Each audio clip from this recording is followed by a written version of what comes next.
مایوس وہ ہوتا ہے جس کا اللہ پر یقین نہیں ہوتا، اور محروم وہ ہوتا ہے جو اللہ تعالیٰ کی نعمتوں کی شکر گزاری نہیں کرتا۔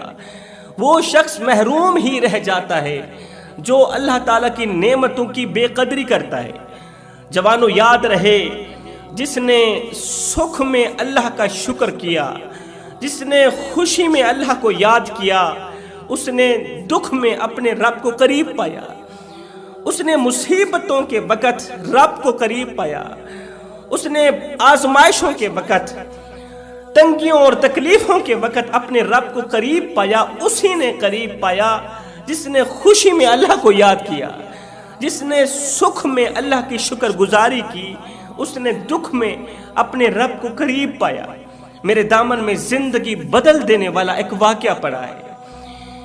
اس واقعہ کو سننے کے بعد آپ اپنی قسمت پر رشک کریں گے، آپ اپنی قسمت پر، اپنے نصیب پر، اپنے مقدر پر اور مقدر کے بنانے والے رب کی ذات پر بھی رشک کریں گے، رب کی محبت پر بھی رشک کریں گے۔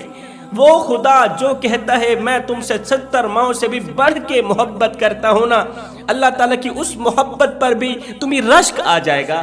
ایک بار دل کے کانوں سے سنیں۔ اس واقعے نے لاکھوں کروڑوں بھٹکے ہوئے نوجوانوں کو راہ راست پر لگا دیا۔ اس واقعے نے لاکھوں نوجوانوں کی زندگی بدل ڈالی۔ ہو سکتا ہے یہ واقعہ آپ لوگوں کی زندگی بدل دینے کا ذریعہ بن جائے۔ جوانوں، دور قدیمی کی بات ہے کہ ایک بادشاہ تھا، اس کی اکلوتی بیٹی تھی۔